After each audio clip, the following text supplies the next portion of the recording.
North Carolina. Ms. Bean of Illinois.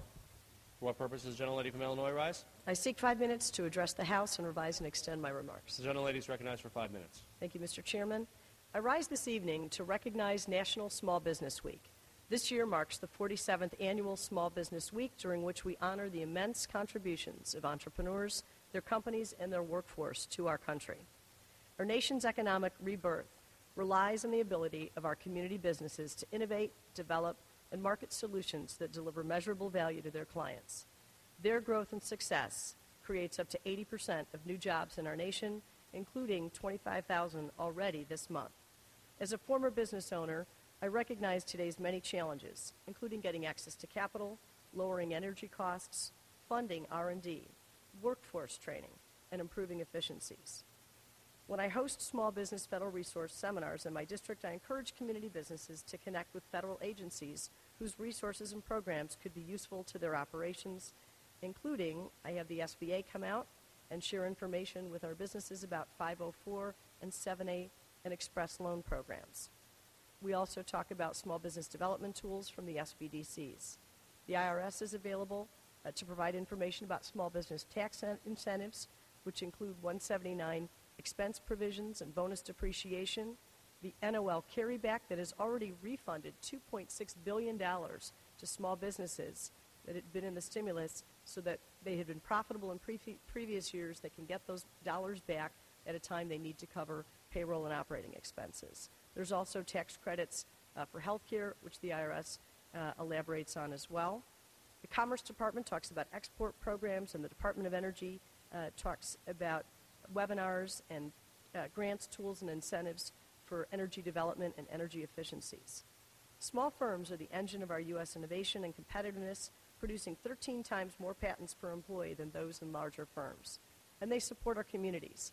In addition to jobs, goods, and services, small firms invest in local real estate, their suppliers grow as they grow, and they contribute to charities and provide leadership and mentoring services to their neighbors. To help small firms weather the recession and access the capital that is critical to their growth, Congress and the SBA have stepped up.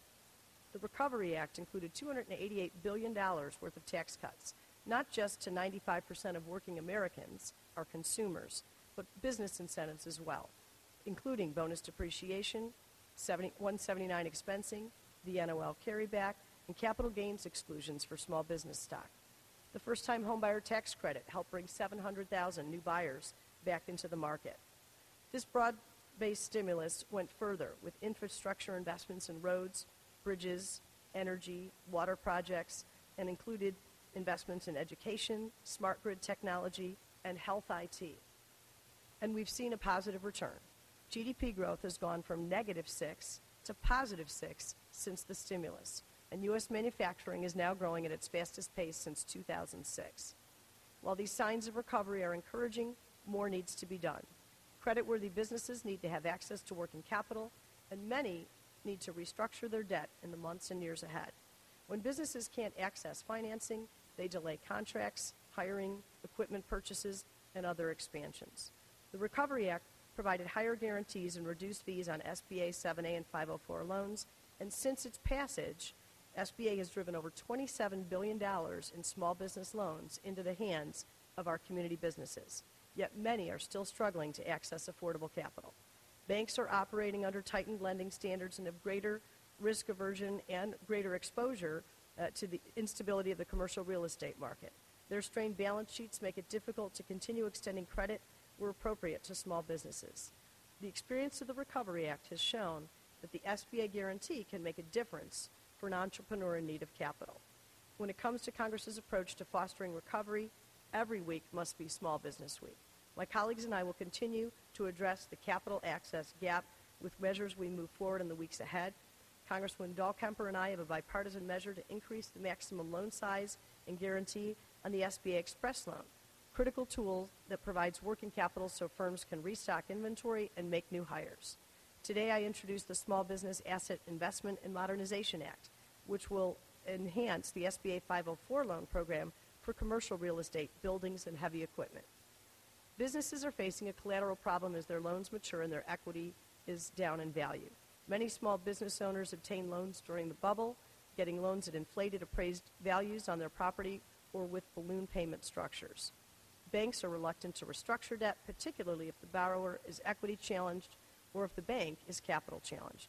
My bill would temporarily enable business owners to refinance their commercial real estate debt through the 504 program, addressing an acute near-term need in that sector.